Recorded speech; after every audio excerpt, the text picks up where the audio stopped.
Good evening. Welcome to the October Fountain Lake School District Board meeting, and we'll start off with a pledge and prayer. I pledge allegiance to the flag of the United States of America and to the republic for which it stands, one nation, under God, indivisible, with liberty and justice for all. Dear Heavenly Father, we come to you tonight and just thank you for your many blessings. Just thank you for sending your Son to die for us, Lord. Just be with us, Lord, as we try to make the best decisions we can for the district, our community, our kids, our staff. Just guide and protect us in all we do, Lord. In Jesus' name, amen.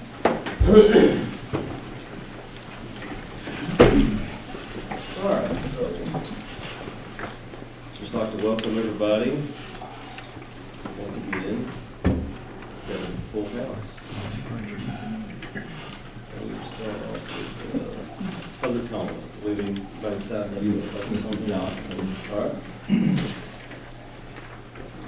Just Mr. Johnson. Yes.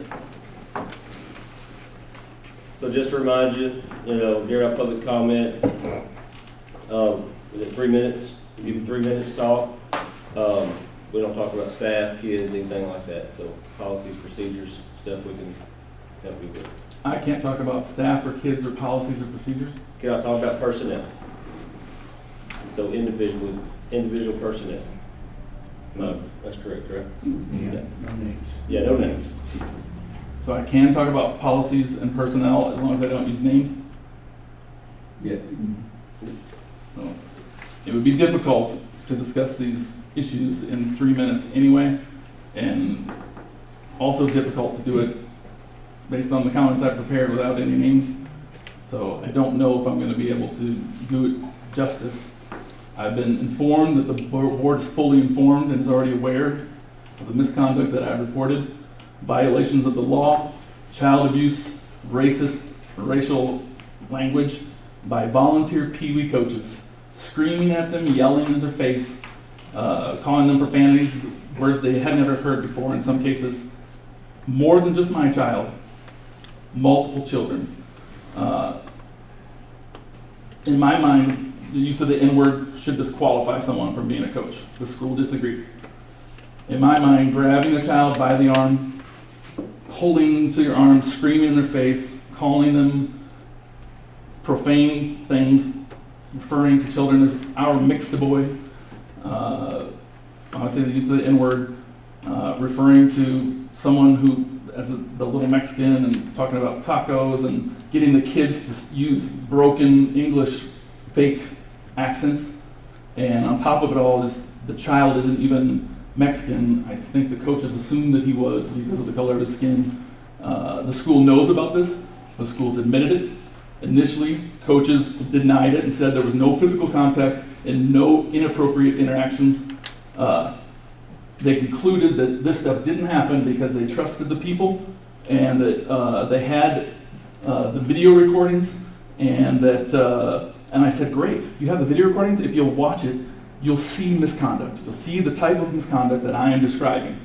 And apparently, the video recordings have been deleted or been allowed to be deleted, even though the school has continued to tell me that they had these videos, which is very, very disturbing if there was evidence on the videos, and I don't know for sure if they have been deleted, but it sounds like they have been based on my discussions with the security officer. It's just an egregious, overwhelming amount of misconduct that's being concealed by people that are nepotistic appointments, and due to conflicts of interest, these people continue to make false statements to conceal the misconduct, and then they change their stories after they said this investigation was concluded. The primary coach initially said there was no physical contact, that he did not grab my son's arm, that he did not pull him by the arm, and he's denied that he said anything appropriate, even though he was screaming in his face. The secondary coach initially claimed that he was looking the other way, literally looking the other way, and did not see the incident. The school didn't even have to talk to them before it concluded that it did not happen. Is this something that happened here? Like, is this something we've known? I mean, this is the first I've heard about. So you haven't been fully informed, and definitely not with an investigation or anything like that. A former admin, two a former admin and current admin indicate that they conducted an investigation, even though during our initial meeting they told me it never happened. And they referred to the recordings as proof that it couldn't happen and didn't happen. Same thing with respect to the racism and just overall abuse and misconduct. Like I said, literally, I'm not talking about ticky-tacky stuff, I'm talking about violations of law. My time may be about up, but I'm preparing a draft complaint for the State Board of Education. I keep hearing from people that they care about this stuff. And we do care, like, and and bullying comes from not just kids to kids, it comes from parents to kids, it comes from parents to parents. You can look on social media, I mean, it's all out there. And I would just say, like, it's zero tolerance. Like, if something like that happened and we knew about it, we would be involved. Like, if an investigation, like, they're not gonna include us on an investigation until it gets to that point. They're gonna do all the preliminary stuff, and if it's something that needs to be addressed to us, that's what it'll be addressed to us. And there's been nothing addressed to us, and we support our staff that they've done, and Officer Riley has done his investigations.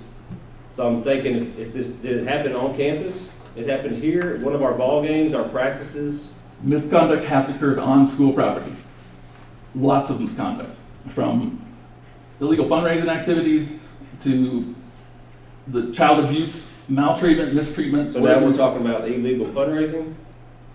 Yes, sir. Talking about According to my misconduct. conversation with state agencies, it was not legal. But that's not my primary concern. Is unqualified Pee-wee coaches. Yeah. I don't want to get bogged down on all the technicalities, but I'm glad you mentioned bullying, because if you read school policy, and I don't think administrators are, I don't know if they've read it or not, they said they're They have. familiar with it. They have. So I've reviewed the documents, and I don't believe there's any way a competent, qualified person could look at school policy and conclude that these volunteer coaches have complied with it. And then the volunteer coaches admit that they have not complied with it, literally admitted that they have complied with it. And people just keep telling me, we don't care.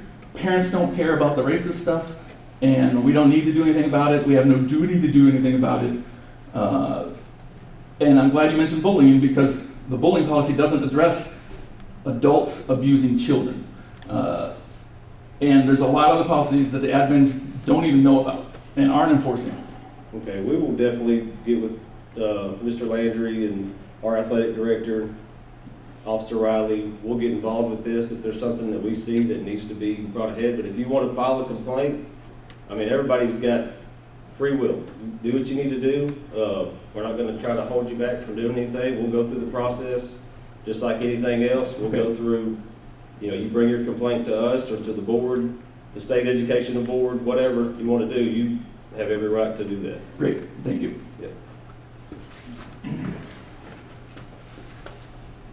Y'all got anything else to say to that before I move on? We're just discussing Pee Wee. You said the Pee Wee coach? No, sir, it's other coaches besides Pee-wee coaches.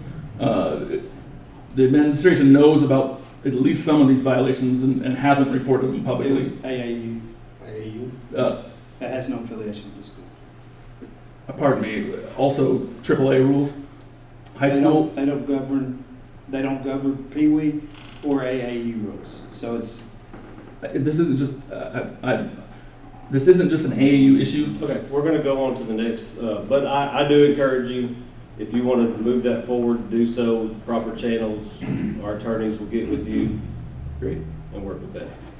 Thank you for coming. thank you. All right, we got anybody else signed up? Okay. Our next is going to be the consent agenda. I assume everybody's had a chance to look at that. No questions. If we have, we've already asked them. So we'll consider those approved by unanimous consent. Items for consideration. Good? Board member comment. Anybody got anything for board member comment? I got a few things. Actually, let me write them down so I forget. We got the, I did notice, I think, our juniors took the ASVAB. I would just encourage for the parents out there listening, and Dr. Whitley, his group is your group that did the ASVAB. I don't know what the scores were. I know what my kid's score was.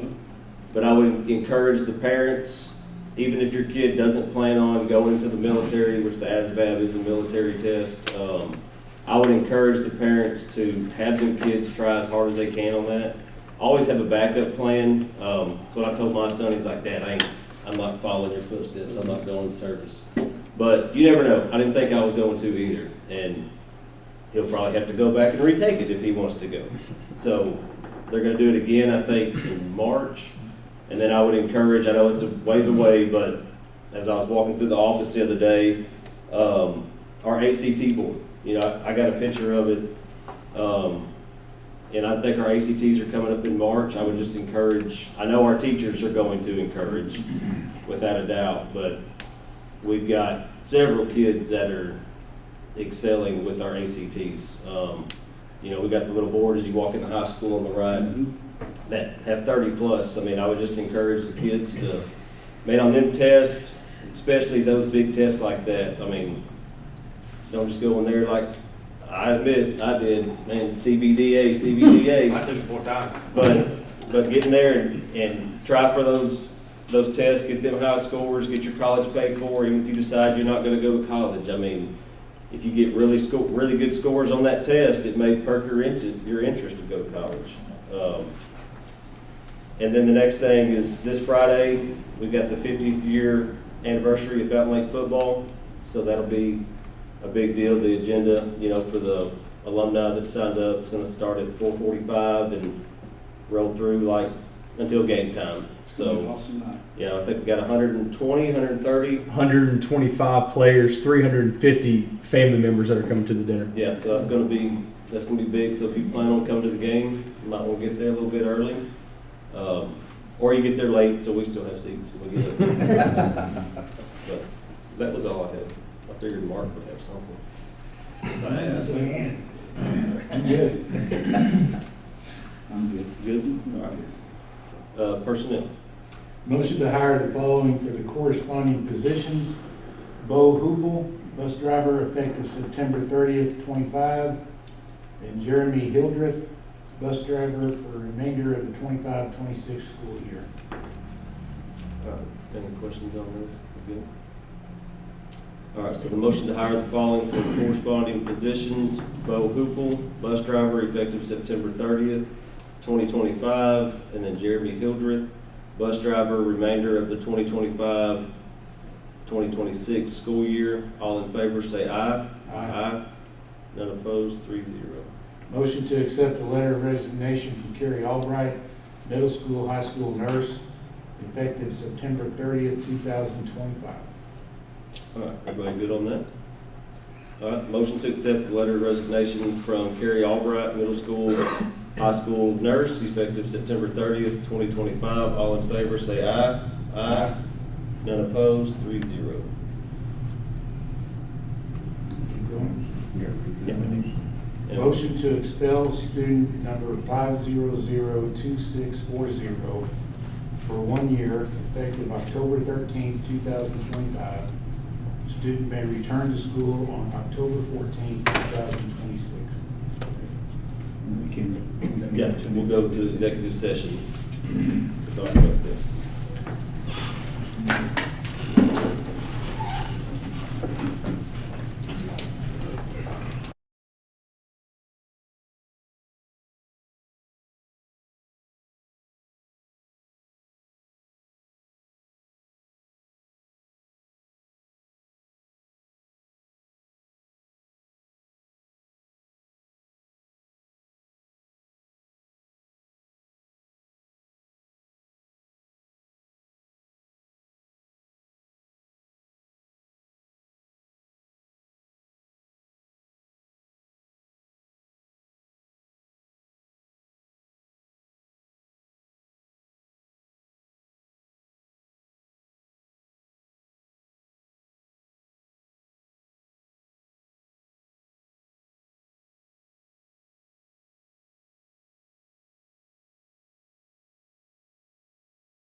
All right, motion to expel student 5002640 for 1 year effective October 13th, 2025. Student may return to school on October 14th, 2026.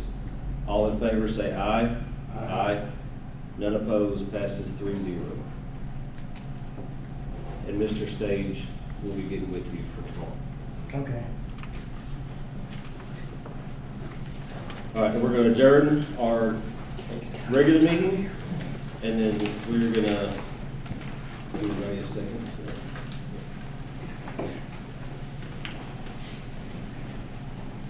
We're gonna adjourn to our annual report to the public meeting.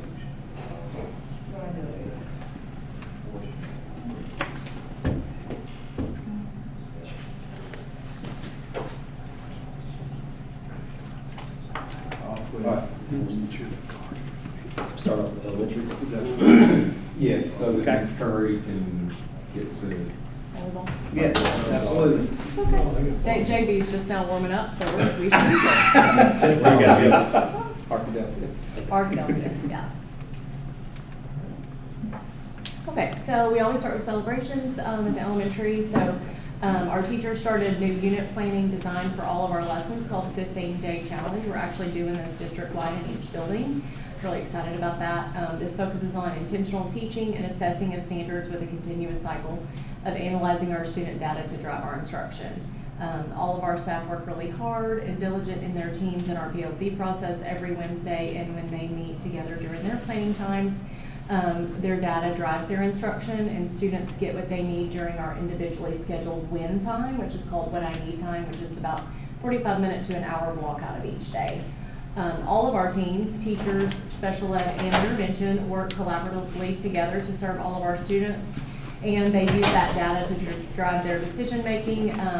We are making adjustments to our Tier 1 instruction this year where we see a gap in the data, and then we are working really hard to incorporate more small group instruction. And our Parent Square communication tool is fantastic. Our teachers are loving that. We're getting great feedback from our parents as well, and they're doing a really good job of communicating with our families. So we're going to look at Atlas scores. These are our summative scores from the end of last year, which is just 3rd and 4th grade. Unfortunately, K2 wasn't out yet until late this afternoon, so I haven't really had time to analyze that data yet, but I'll be bringing that to you later. But just a reminder of the same levels we had last year. The orange is that level 1. That's our lowest performing students. So we want our students to be, of course, in that darker green or blue. Our 3rd grade, really happy to report, our 3rd grade scored 27th in the state. That's the top 10.7% in literacy. You can see we're at the top there. The state is on the bottom, so really excited about their growth this year. 4th grade was in the top 29% in literacy. In our math, 3rd grade again knocked it out of the park with being 23rd in the state on the top 9%. So you can see our orange at the top in both categories are a little bit less than the state's. 4th grade was in our top 39%. And our science, 3rd grade was in the top 12% in the state. They really went away with their science data this year, really excited about that. And then 4th grade was in the top 46%. Our literacy and math goals are the same this year. We want to grow from 10% from our Atlas Screener, which is given at the beginning of the year every year in September, to our spring summative assessment. I can't really report if we met that goal because we do not have summative scores yet from K3 from last year, so hopefully that will be coming out in the next week or so, but I would say we're probably pretty close to meeting that 10% goal, but that is our goal for this next year as well. We also have 2 other goals that we work on in the building. Social emotional goal. We have an tiered behavior system that we work really hard on. Ms. Freeman is in charge of making sure that runs well and that our teachers have all the resources they need, because we do have decisions that we need to make for our kids outside of just academics that involve social, emotional, and not only just academics, but social and emotional for their success. We also have a wellness goal, so we want to involve our students, parents, and community in activities that promote healthy lifestyles and helping them provide the necessary skills and support to live a happy life. And we always end with a really sweet little slide. Got a lot going on at the elementary building. If you ever just want to walk around and have a smile on your face for the day, then come visit us. got lots of good instruction and fun activities going on, so our teachers do a great job of that, and we like to highlight that every week. So I hope you enjoy our board reports that we send out every Friday. So, okay, thank you. Thank you very much. You have awards this week? We do, tomorrow, Yeah, Wednesday. they do tomorrow, Wednesday. Yes, Wednesday at 8:20. okay, see you then. You still got one down there, don't you? Huh? You still got one down there, don't you? Yeah. Elementary. I'll be here. Thank you. We're going to jump to the district. Yeah, Okay, don't awesome. get a ticket. Sorry. All right, we're gonna go ahead and start with the district, and then we'll continue with the middle school, high school after this. We're gonna start off with the Fountain Lake School District Vision. Fountain Lake School District joins with our community to inspire, motivate, and prepare every student to be a confident, productive, knowledgeable, and goal-oriented citizen. We also have district goals. We have 5 district goals. Our first one is to increase the number of students reading on grade level and achieving at grade level in mathematics by the end of 3rd grade, and to increase the number of students demonstrating proficiency on state level assessments. The Fountain Lake School District will ensure that every student K-12 receives grade level instruction that is assessed and recorded accurately and individually student report cards. As you can see, we have the high quality instructions and everything attached to that. Our second district goal is we're going to foster a positive culture that values respect, collaboration, and growth among staff, students, and community. Our third goal is to strengthen communication among community by actively celebrating students and staff achievements and through community involvement. And then our last goal is to develop a district-wide portrait of a graduate by the end of the 25-26 school year. We started that process last week. Wednesday we had our first meeting, so we're well on our way of getting that together. And we hopefully to bring y'all a finished product in March board meeting. That's what the goal is. All right, our Board of Education, there are our board members, Corey George, President, Senior Vice President, Martin Davis, Secretary, Brian Lemmerich, member, and Val Wynn is a member too. And you can see as the hours that y'all received so far. Hours. You did the new.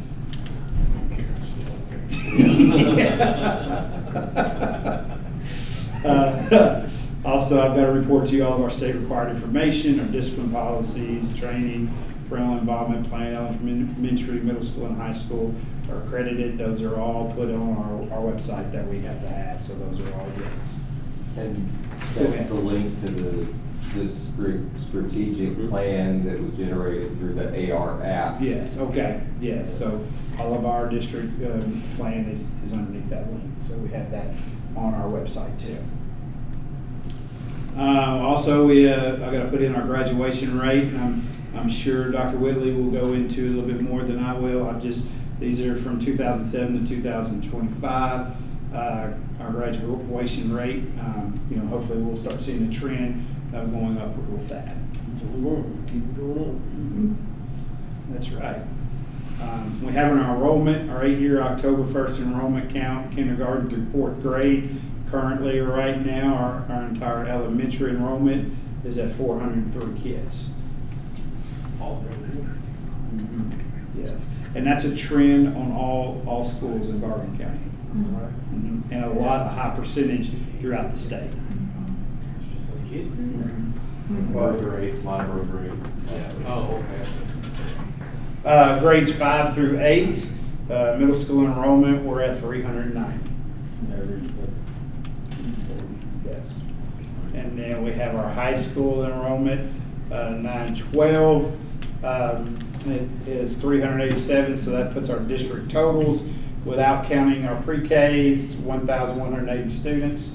K-12 with pre-K is 1,218 kids. Report on our gifted and talented program. We have 61 students identified and that are participating in GT programs 3 through 12. As you can see, all K2 students participate in whole group enrichment classes. K2 elementary teachers are trained in talents of K2 enrichment curriculum. So they are getting that in elementary. They are currently, students spend 45 minutes, 4 days a week with the GT teacher in a pull-out style. They're participating in unit studies, study based on Dawson scope and sequence and the NAGC standards. So also they are involved in the quiz bowl and chess tournaments. Middle school, we do a 5th and 6th grades receive enrichment time through GT pull-out time. They also have the access to Dawson quiz bowl and chess tournaments. And then 7th and 8th grade are exposed to a more rigorous curriculum by being enrolled in honors classes. And then high school 9-12, this is where you have your honors, your AP, your concurrent credit offerings for that, and that's how we take care of our GT students there. Okay, let's see here. Okay. As you can see, the high school's identified students. They take all the concurrent credit classes. They are also taught by teachers in AP classes who are College Board trained, so they've been through the training process on that. And they're encouraged to participate in extracurricular activities such as Quiz Bowl, East, and Boys and Girls Day. How many do we have, sorry? No, you're fine. How many do we have that are earning college credits right now through National Park? Just Will, Mr. Whitley. Yeah, he has a Okay. slide with all that Okay. information on there. Okay, our special education profile. Currently, we have, we have from December 1st, 2024, we have 169 students that are the December 1 child count, and then current students count as of October 25 is 175 students that receive some type of services in special education, and that is a K-12 deal. Mental health services, we have our own Fountain Lake providers, and we have off-site providers that come in, and they do. So we have a total of 213 students that receive mental health therapy. As you can see in the referrals this year alone, we referred 26 students up to this date, and then our ALE program is a part of that too. That we have, and we have 18 students that are in our ALE system here on campus, and which is it's going really well. It really is. And as you can see, you can break down the number of students that are in elementary, middle school, high school, and their grade and the percent of the kids that are getting mental health therapy on that. Okay. Any questions on any of those? A lot of information. a lot of good stuff.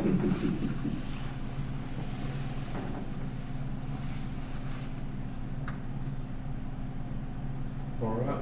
For middle school, first off, I'll start with our celebrations. I thought we had a really great foundational year last year with me coming in. We had a lot of growth. Sometimes you can't see the growth when you're just looking at school letter grades. So, you know, C, there's a wide range between a low C and a high C on those letter grades. But we did have growth in our bottom 25% by 12 points on the ESSA score, which is one of the factors that they look at now. It's a major factor in determining your overall ESSA score. So those bottom 25% are a real focus for us, and we did grow them last year. And we also had an overall increase on the ESSA score. Now, it wasn't by a large margin. I think we're going to have a greater growth this year, but we did go in the right direction, which I was happy about. We have implemented standards-based grading this year for 5th and 6th grade. It's going really well. The nice thing about standards-based grading is we can tell exactly where our kids are at all times, and we can intervene on the skills that they need for that grade level, where with traditional grading it's almost impossible sometimes to tell where kids are. So we know exactly where our kids are now, and we can intervene more effectively. Improved collaboration across the board, especially in 7th and 8th grade. We've had our 7th and 8th grade teach 2 grade levels rather than just 1. And the PLC has been going phenomenal in those 2 grades because they have a partner teacher now. It has improved our collaboration, a great degree. Improved RTI process. We're really focusing on being data driven this year. Every single PLC meeting I walk into, they've got data on the board. They're pulling it up and they're using it to make decisions for kids. an additional RTI period for students who are significantly below grade level. So we have a middle of the day RTI period, and now we have an end of the day RTI period for kids that are actually further behind. The middle of the day is for grade levels, things that they're struggling with. The end of the day, if they're below grade level, we're intervening with those kids. And then we have, we continued our systematic unit planning process to make sure that kids are learning grade level standards. These are just some of our scores from last year. You know, you can kind of just see where we were, math, ELA, and science. You know, again, sometimes you can't see the growth in these because they might, you know, be in the second category and they moved up, but they didn't move up enough to be in the third category. So that's kind of just looking at that. I think we had some growth, but we're sitting, you know, overall on those particular categories around where we were the prior year. Have we figured out, I know Atlas, like, when y'all call up there and ask them how it's all, have we figured out how it's done? Are you talking about the growth model? Yeah. A little bit. Okay. Like, we're starting to get more of a handle on it now. So when you're looking at what they determine the growth score, there's an expected growth for every single kid. So they project what is this kid expected to grow in one year, and you get a point if that kid grows exactly what they expect that kid to grow. And that's based on the trajectory of the last few years for that kid. So if they're kind of going up just gradually, then they project they're going to go up gradually a little bit more. And so if you meet that growth for that kid, that adds into that growth score. That makes And if he sense. exceeds that growth, do we get more points?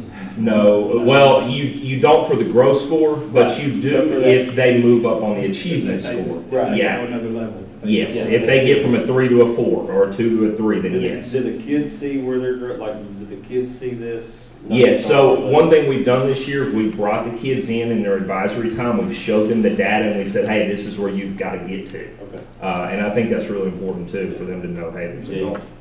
You gotta know where you're starting. Yeah. Absolutely. This is just kind of what I was talking about before. You can see that low 25% growth. We went from 149.82 to 157. And then also just that total points, we went from 404.31 to 406.91. So we did increase. This is just math. You can just kind of see the overall compared to the state. That's the biggest thing we're trying to improve this year is we saw some growth last year, especially in the lowest 25%, but now we've got to see that growth actually move us on the achievement score and get those kids in those 3 and 4 ranges. So it's 5th and 6th grade, you know, we got a little way. 7th and 8th grade actually did pretty good on these, 46% compared to 39% on the state. 8th grade math, you do have to factor in that, you know, in 8th grade we're taking the honors kids and we're moving them into algebra. So I thought really 8th grade math considering was pretty good on the 28%. But then you look at our algebra, it was 68% compared to the state, which was 31%. So she did a really great job with those algebra kids. Awesome. Unfortunately, she retired. ELA, kind of the same thing, 5th and 6th grade. We still got a little bit to go to get to the achievement levels we want to get to. But if you go on to 7th and 8th grade, it's kind of the similar story. 7th grade, 40% compared to 33% for the state. We did actually have growth on 8th grade in the reading area, but just didn't translate to get enough above the state. So we're headed that way. And then science, again, it's kind of below on state on 5th and 6th grade, 7th and 8th grade. 7th grade was above the state by 6%, and 8th grade was below as well. And we don't have, this was our first results from Atlas, right? Or was this our second? This was our second, so we do have things to compare, and I can send y'all a spreadsheet of kind of that comparison between the. Yeah, I would just like to know, just off, I mean, I'm sure you know off the top of your head, was there anywhere we went down versus going up? Were we kind of? There were a couple of areas where it did go down. When I was looking at it, there was more teachers that went up than went down, but there were a few that went down. Yeah. PLC, just to kind of talk about that real quick. This is what we're doing. So those are professional learning communities. really it can't just be getting together and just talking. You have to collaborate around data and around growing kids. So 5th and 6th grade teachers meet in grade level teams. 7th and 8th grade teachers are meeting with their teacher partners. That happens both every Wednesday afternoon and also every Friday, so they're meeting twice a week. We also did a lot this past summer with our PLC leaders, our leadership team. We brought them to 3 different training sessions to be able to teach them how to bring our teachers along in this process. Because what we're trying to get to is that our kids are not falling into the educational lottery where they get a bad teacher and they don't do well, and they get a good teacher and they do well. We want to get all of our teachers there, so it doesn't matter who they get, they're going to get a good education. Part of that is that PLC process and everybody being accountable to everybody. I can assure you that's what we want. Do I? I can assure you that's what we want. Yes. We want them all up there. And then we've been using a system called Renaissance DNA. That's where our data collection takes place. So they always have that open in their PLC meetings, and they're using it to test, figure out where kids are, retest after they've retaught, and then hopefully the kids have gotten the skills that they were lacking in the prior tests. I'm gonna go fast, I promise. I got one that wants me to go fast. All right. Increase the overall weighted achievement score by 3% was one of our goals. Implement an improved recognition program for both teachers and students with the goal of recognizing 4 teachers a month and 10 students a month.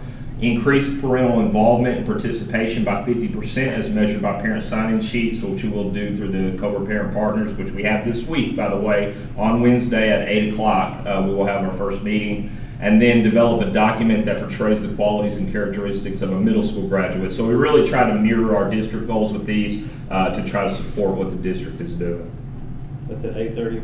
8 o'clock, 8 o'clock, 8 to 8:30 8:30. on Wednesday. And And that's our nice little slide.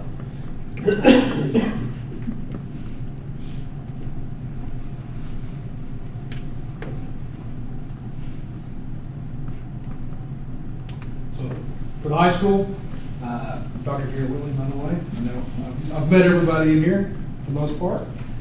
So I'll move pretty quickly through this. A lot of data, a lot of information, especially around current credit, AP, things like that. We can drill more into that. I believe I'm the next up for our report next month for the school board, so we can dive into anything more you like.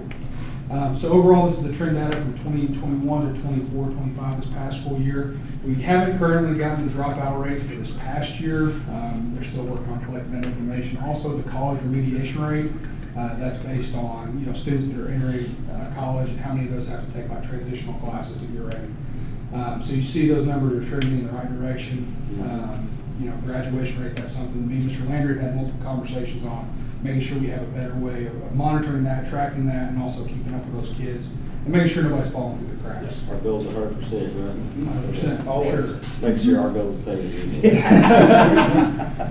So just like everybody else has talked about tonight, at 9th grade ELA, you see we're at the bottom as far as districts up, or the states up top. FLHS is in the bottom 2. It kind of fluctuates as far as mobility and things like that, so that's why you see the difference between 100 and 105. So our achievement numbers there, we see, ELA wise, not where we want to be. We want to be well over the state average. Same thing with 10th grade ELA, and that's something that we're working for this year. Everybody's talked about those 15-day unit plans. That's something we've incorporated at the high school as well to make sure that we're intentionally teaching and moving those kids and pushing our kids, especially those that are in those level 2. That's right there in that kind of lighter green. We want to move those kids into those level 3, the level 3, and then level 3 and level 4, and push our kids. So you see those numbers there. Algebra 1, you see those. You see our percentages, 5% in level 4. 19% there in level 3, 45% there in our level 2, and 29%, or 29 students there in our level 1. So we really are taking a focused effort and looking at this data and really digging into why are we falling into those level 1s and level 2s. Is it a skill versus will? We talk about that a lot. Is there a skill missing, or is it the motivation piece that we really need to be incentivizing our students to do better, try hard, and that's something that we'll be doing the beginning of the year interim. We'll be giving that in November, and then we'll give the middle of the year around March. and then we'll give our summative at the end of the school year, April, in the middle of April, I think is when we have the plan for right now. Same thing with geometry there.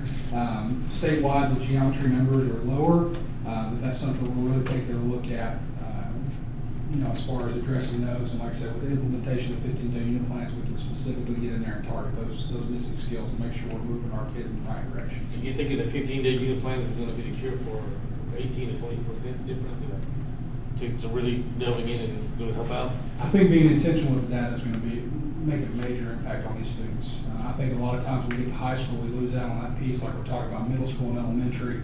We don't look at that data as much, we just consider it one blip in time. But having that intentional approach of monitoring the beginning of the year interim data, that middle of the year interim data, and showing the importance of why this matters. Like this matters for school report card grades. I'm a competitive person, that's the thing. I want to be the best in the co-op, I want to be the best in the state. And we got a long way to go, but at the same time, I think these are steps to get there for sure. One thing we'll talk about here in a second, the piece that the high school is missing right now is that RTI, that response to intervention piece. And I think specifically pulling our kids based on this data, based on our unit assessment data is going to be critical because our assessments, will mirror a lot of this information as far as the standards that the state has identified. Like, hey, these are the things we're assessing, and being clear and intentional on that, I think will make a big difference. Cool, good stuff. Look forward to it. Biology here, rocked and rolled on this. I believe we were one of the top in the co-op on this. So that teacher did a really good job. 40% of our students were in that level 3, level 4. And then growth-wise, I know we've talked a little bit about growth today. You see 23-24 school year data. That's kind of where our growth numbers were. This past school year, you can see we kind of had a drop in that growth score. So that's something that we're really looking at, especially this year, is making sure we have those targeted interventions built in. We have an advisory third period. Starting here in a couple weeks, we're going to be using advisory Mondays and Fridays. On Tuesday, Wednesday, Thursday, we're going to start building in that RTI time because we can't wait until next year. It's got to start now. That will look different next year. It'll be longer than just 20 minutes is what our advisory is currently. We're looking at 30 minutes, expanding that out and making sure that we hit targeted and specific intervention in that time. Yeah, I think the advisory could well be utilized for playing catch up or whatever it is. So with that, we see the trend data here on our ACT pieces. One thing we talked about with that advisory, especially, and we'll hit on it later on, is really focused on ACT prep too. It's something that we'll be focused on, ACT and work keys for our juniors and seniors this school year. I think that's a piece that we miss out on, especially with that advisory, utilizing that time for intervention, especially preparing our kids for that ACT. When we talk about the motivation piece, we need to motivate our kids to do a better job on this ACT. This is junior only data, and you'll get March 11. So those are specific data points from that. This is last year's juniors. Yes, sir. Yeah. So AP, kind of shifting gears, these are the courses that our students tested in last school year. So you see all the different categories there, the numbers of students that made 3s, the number of students that made 4s, number of students that made 5s. 5 is extremely difficult to make on an AP exam. You see there in the second to right column the number of students that took those, and then also put the percentage passed. And some of those AP biology, 75%. Some of these are offered by Virtual Arkansas as well. The ones that we specifically had on campus last year, AP Biology. AP Cal is also a concurrent credit class. So students that pass that AP Cal class specifically, those numbers look a little skewed, but if they pass that class with Mr. Nobles, he's concurrent credit certified, so they do get concurrent credit. So that test at the end is it's kind of been neglected a little bit. So we have kids that are getting concurrent credit because they have taken that class and showed mastery on that. So AP Chemistry, that was one of those Virtual Arkansas. AP Drawing, Virtual Arkansas. AP Language was offered on-site last year. 61% of our students passed that with a level 3 or level 4. That also gives them concurrent credit for Comp 1 and Comp 2. Comp 1 and Comp 2 is provided with a level 4. So those 3 students got Comp 1 and Comp 2 credit by scoring a level 4 on that AP exam.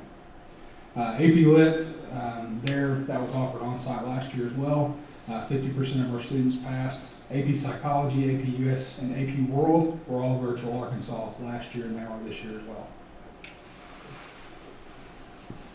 So here's our current enrollment numbers in those classes right now. AP Language, we have 38 students that are enrolled in that course. AP Lit, we have 3. AP Calculus, we have 4.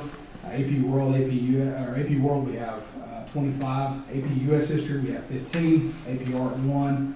AP Biology 1, AP Psychology 1, and then we have 1 in AP Music Theory as well. That's one area of focus this year too, is really recruiting our kids, those especially that are going to college, you know, to really take a look at these AP classes. We're also concurrent credit. So the number of students that are enrolled currently in our concurrent credit classes, this number is hard to pin down specific students. Like we have 30 kids in college algebra, but those same kids may be enrolled in Comp 1 or Comp 2.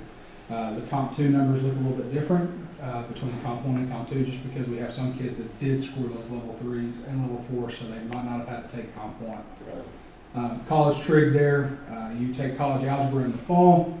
If you're eligible, you take college trig in the spring. And like I said, there's a lot of those in there. I'm not going to dig deep in there, but if there's any in there that you're curious about, I'm happy to answer that for you. So also, on top of that, we have our students that are taking classes through Saline County Career and Technical and also the National Park Career Academy. So these students here are also receiving concurrent credit hours for those classes. So we have 2 students in automotive year 1, 2 in automotive year 2, health sciences, and now those are the kids that are kind of figuring out if they're going to be a CNA or they're going to go into the PCT, I think is the other pathway. So once upon graduation, they can receive that certification. So you see the numbers there. HVAC, we have 2 students enrolled in there currently. Welding year 1 and year 2, we have 1 in each of those. Industrial technology year 1, we have 1. Network security. And then marine year 2, we have 2 students that will complete that this year that are seniors, and they do that at National Park Career Academy. So total breakdown of all that, total number of AP and concurrent courses, course enrollments, we have 270. The total concurrent courses enrolled in, we have 65. Total number of concurrent course enrollments, 164. And like I said, that number's hard to pin down because you have some that are taking multiple college classes throughout the year. Total enrolled in AP classes, we have 89 students enrolled in AP classes. Total enrolled at Saline County, we have 15 students that go there either at the beginning of the day, the middle of the day, or the end, or we don't have any at the end of the day actually. And then total enrollment in National Park Career Academy, we have 2. So I'm going to move quickly through this because I'll probably touch on it at our next board meeting. So the reason this is all important, the achievement, the growth, we talk about all those different concurrent credit and AP classes. With this sophomore class, merit and distinction and graduates will be a big factor. We'll see that if you look at our school report card grade, which like I said, we can look at that next board meeting. You'll see that's a big, as the CTE and the Department of Education came to talk to us last week, CTE is now in the driver's seat of the report card, is what they have kind of said. So if you go to the next slide, kind of show you what that means. So you can graduate with just a diploma, or you can graduate with merit or distinction. So if you graduate with merit, that means that you have completed 3 sequential CTE courses. So we have students in our pre-engineering, so they take pre-engineering 1, 2, and 3, and then they can take either the work keys assessment, which is really important. Garland County is actually a work keys community. Or they can do 12 concurrent credit hours, or they can be an AP scholar, or they can receive the syllabus literacy. For distinction, you can see it's the same kind of requirements as far as the 3 sequential CTE courses, but you get either your associate's degree as a way to get distinction, being an AP scholar where you pass 5 AP exams with an average of 3.5, or you score an ASVAB score of 31 or higher, and you are currently enlisted in the armed forces. That one also carries over to merit. The only difference between the 2 is with the ASVAB score of higher 31, you're not enlisted to receive the merit. So that's kind of the delineation between the 2. So ACT work keys, I'm not going to spend a lot of time on that, but it will be something that we are going to require all of our seniors and juniors to take this school year. Moving forward out of this year, we'll be requiring all juniors to take it. It's really good for students that are wanting to enter the workforce right out of high school. If you go to the next slide for me. This was our data from last year. We only tested 30 students. So like I said, that number was down. Looking into the future, we'll test well at 200 kids every year. The reason that's important, bronze, silver, gold, and platinum are all good factors, because if what happens with ACT Work Keys, if you have that certification, you can step out and they're supposed to honor it, especially in Garland County and across the state, that if you have any of these certifications, they'll give you first priority in those jobs if you have that certification, because these are all different sorts of career-based assessments. And this is, sorry, but this is just one test, right? One test, yes, sir. And it covers about 4 or 5 different categories, like Yeah. applied math and different pieces like that. Platinum is the one that for merit and distinction for our kids that don't have concurrent credit classes. That platinum, you have to score at least I believe it's 99% to receive platinum. And if you hit platinum, you're eligible for merit and distinction. So And you're saying we look at testing 250 kids next year? Is that what you're saying? right around 200. You're gonna test juniors and seniors. Yes, sir. Yeah, because moving forward, kind of what the state has told us is if you have a kid that may be on that cusp of gold to platinum, if you test them their senior year, they won't ever be able to get to platinum, because that was their one chance to take that in your school and for free. Because everybody gets to take it at least once free. And then for our juniors, what we'll do is we'll test them, and if we have any that fall in that gold, silver, we can retest those, pay for that, and hopefully get those kids to platinum. So we'll be building in with our RTI time. We talked about that a minute ago. So juniors and seniors will focus their advisory moving forward here in a couple weeks, focused on getting ready for work keys and also ACT prep. So our completer data from last year, we had 5 students that completed that CTE pathway for AV Tech and Film, Ag Power, Structure, Technical Systems, and they got that welding certificate at the end. Automotive Service Technology, Human and Social Services, Medical Skills and Services, Therapeutic Services 10, Plant Systems 5, Pre-Engineering 7, so a total of 47 completers. So here's what we currently offer for our CTE courses, where we talked about that merit and distinction. That's why it's important. Pre-engineering, family and consumer sciences, that one will go away this next year. So we're looking at replacements for that, what we're going to offer our students. We have our Ag Power, Ag Plant Systems. We have that new this year for the 25-26 school year. Ms. Robertson has picked up our Intro to Education, and we're currently working through that process of getting her certified through National Park to be able to teach those classes concurrent credit. And then the ones up with asterisks next to, those are ones that are currently offered through Saline County or National Park. So medical professionals, we have some students that are going through that LPN pathway. They're in that medical profession there through Saline County. Automotive, marine mechanics is National Park. Networking, construction, those are in Saline County. And then we have environmental and special technologies, which is East. It's kind of that quasi, maybe CT, maybe not. We don't get credit for East, unfortunately, on that, but it is a fantastic program. We're doing a lot of great things in there. So our goals, I know we kind of talked on it a little bit, but making sure that we're really utilizing our 15-day unit plan, making sure that our students, we know exactly what they know, and if they don't know, we're going to reteach it in that class. I think that is critical when we're talking about how do we increase those achievement and growth scores. That's where you're going to get your bang for the buck. Strategically use data to identify students that need support on those essential standards and reteach missing concepts to ensure all students learn at high levels, and that's where we're going to really incorporate that second period, or that third period advisory. Mondays and Fridays will be typical. Friday we have our club meetings, and the Tuesday, Wednesday, Thursday we're really going to target and hammer down on those essential skills, especially for our 9th and 10th graders, because at the high school level, you're thinking about 5 different 9th grade ELA, 10th grade ELA, biology, algebra 1, and geometry are the only 5 that we're assessed on versus everybody else that's assessed on all grade levels for ELA, math, and science. Identify and build a network of teacher leaders in the building to support others around them. That's one thing we've really pushed this year. We have a couple teachers going through our lead teacher program through the state. Currently, we got to build that collective efficacy around that building. Also revamping the master schedule to provide students with more opportunities for college career and enlistment. That's something I put as a 26-27, but at the same time, it mostly just impacts that. We've been doing a lot of work around our master schedule, our Bell schedule, and making sure that our kids have every opportunity. We expand those pathways. I know one we're working on right now is our sports medicine pathway. for students that might be interested in OT, PT, athletic training, making sure we have that for those kids.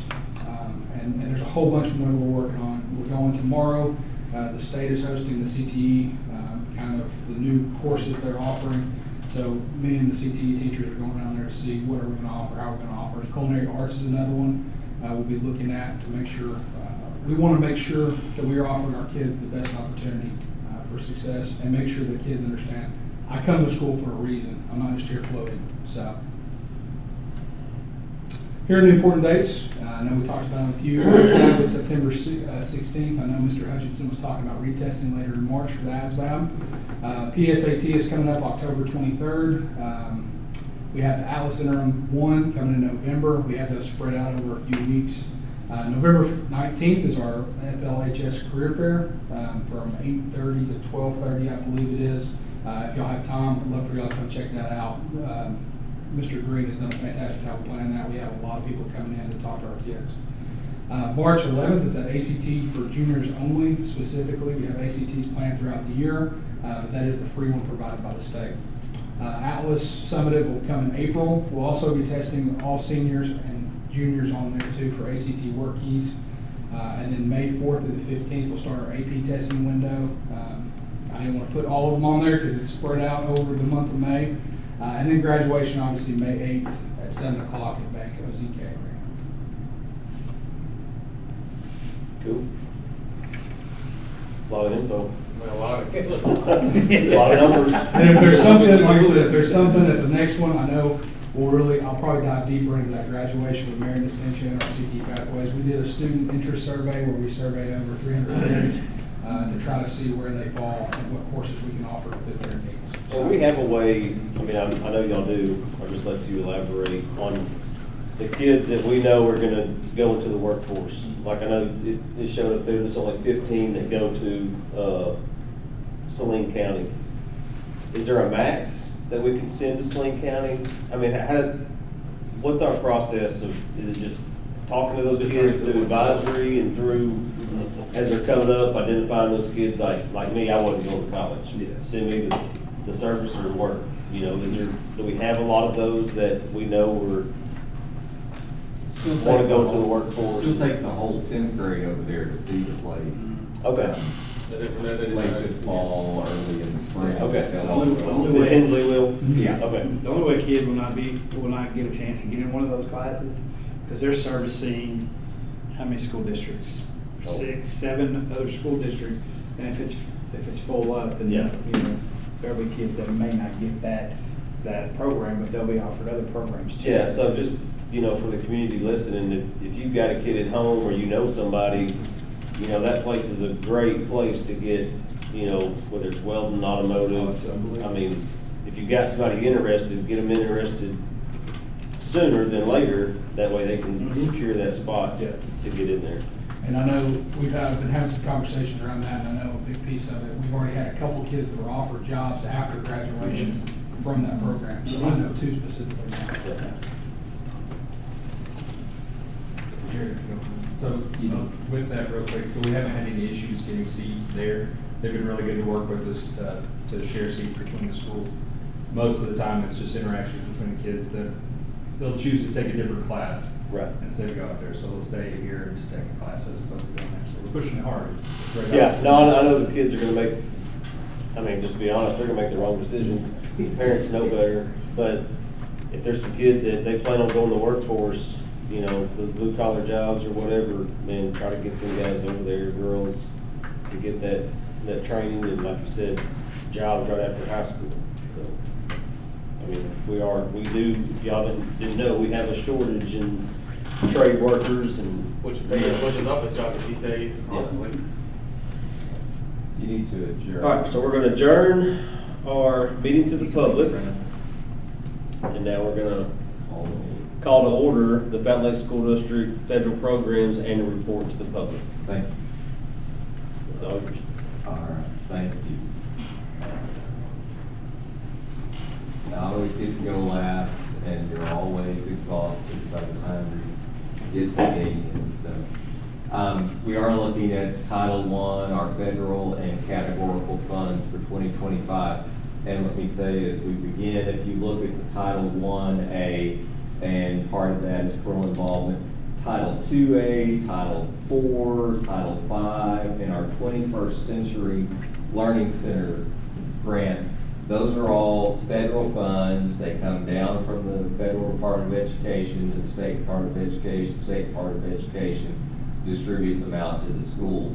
Those 4 funds below Title I were all frozen all summer.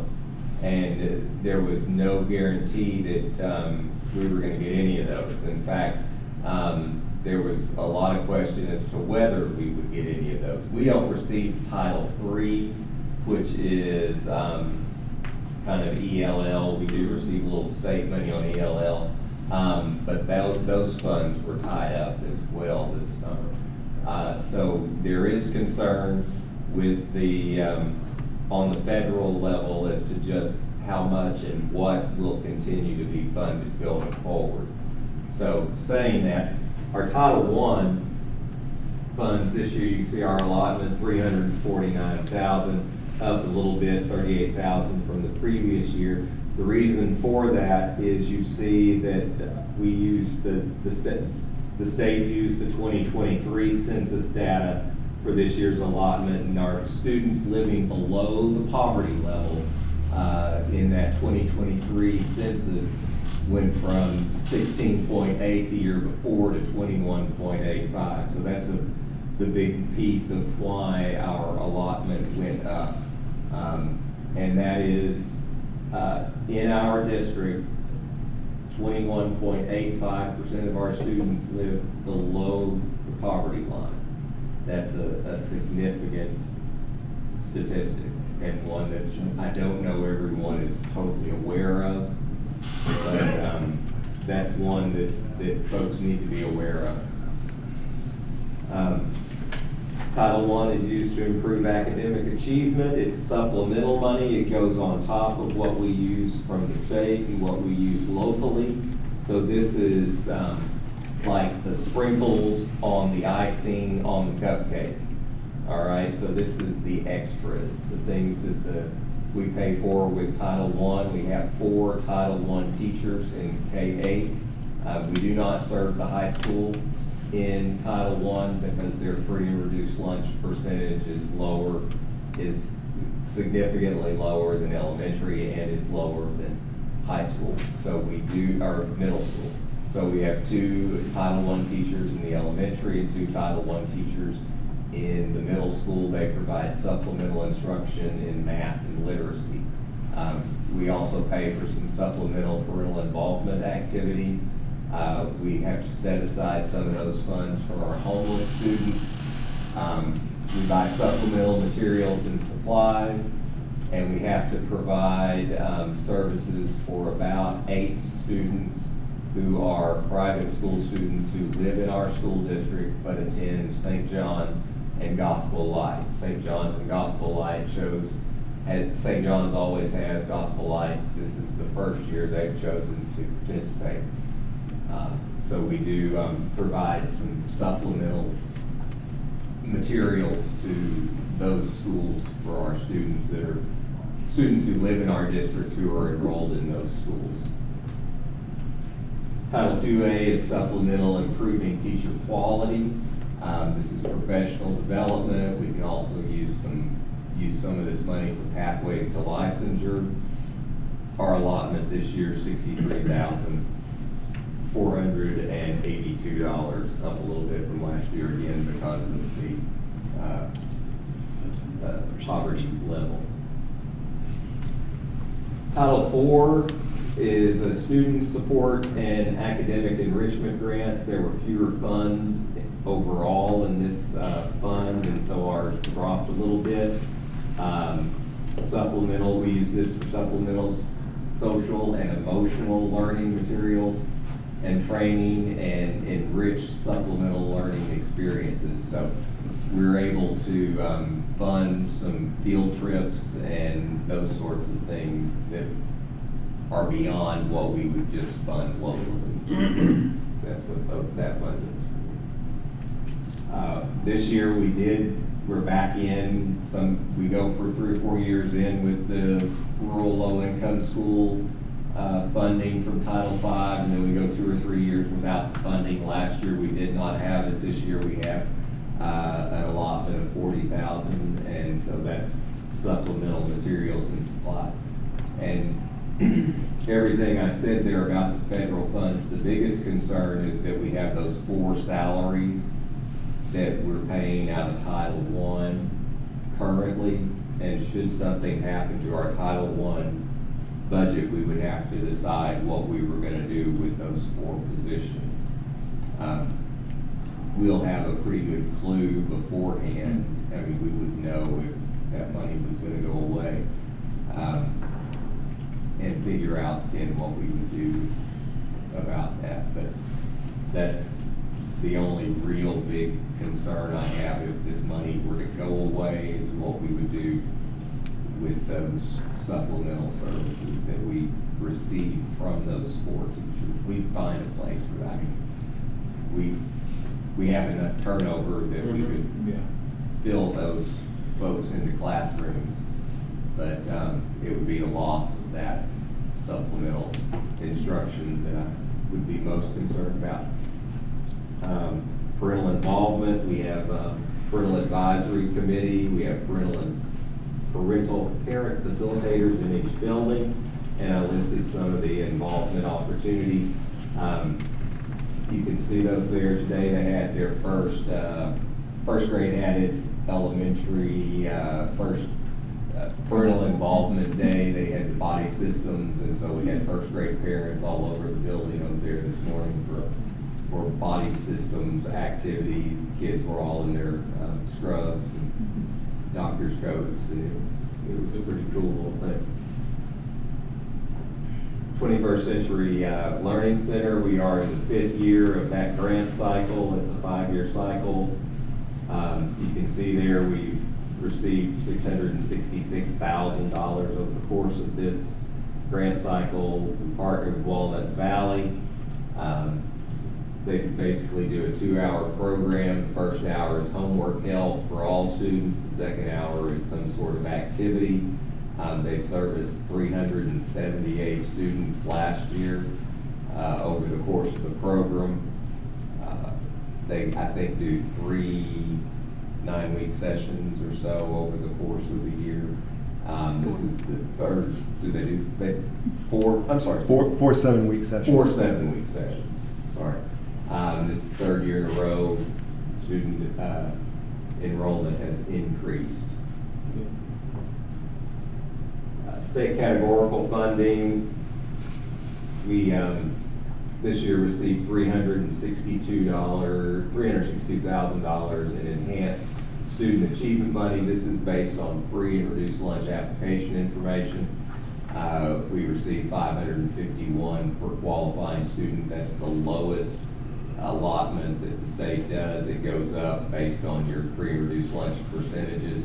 And so we're in that lowest category for funding. We pay for 3 literacy and dyslexia interventionists and 3 instructional paraprofessionals, and then some supplemental professional development, supplemental materials and supplies.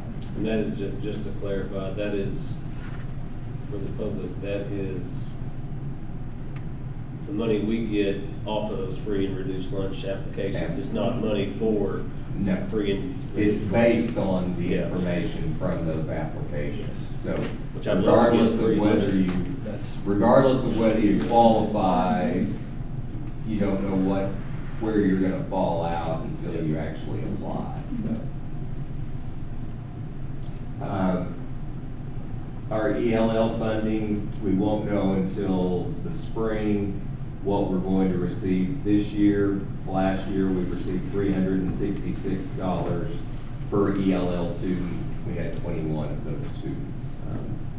So that enrollment has gone up a little bit each year. And we use that for training for teachers and interpretive services for parents and teachers. And then we have a half-time ELL coordinator on staff. And so part of her salary and benefits are charged to this category as well. Professional development, state money, we received $37.50 per student. This year, that's up a little bit, and per student, so this year we're at 48,116, or no, 48,208. About a quarter of that, nearly $12,000 of that goes to the Dawson Co-op for our membership fee with them. And that's based on a per employee rate, so we have about 120 certified folks, $100 a head. And then we pay that co-op. The rest of it is for on-site and off-site professional development.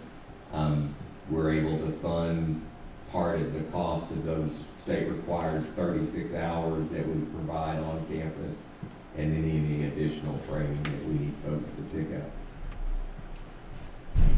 ALE, Alternative Learning Environment, we received $586 per enrolled student FTE, so that's full-time equivalent.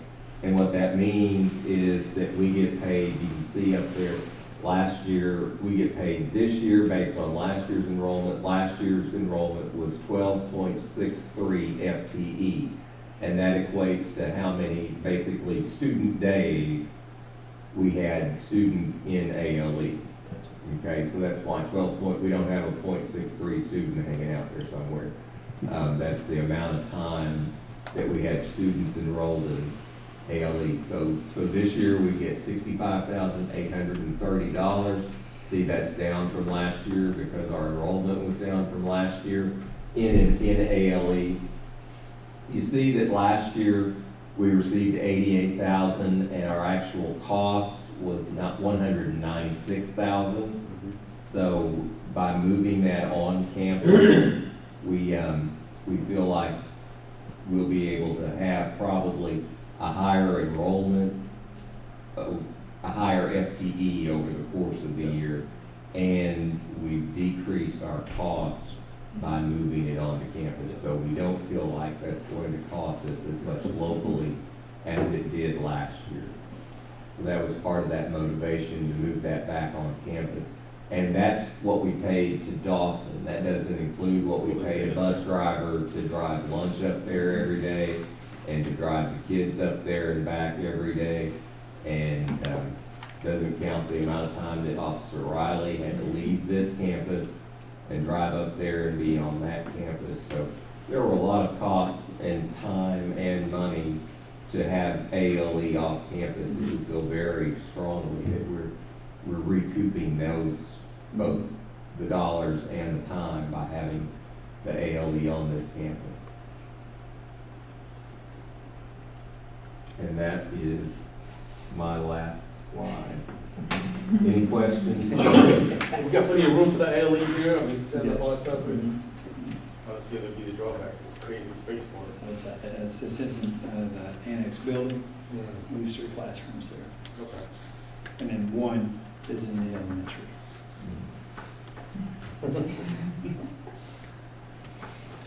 And if there are no questions, you can adjourn.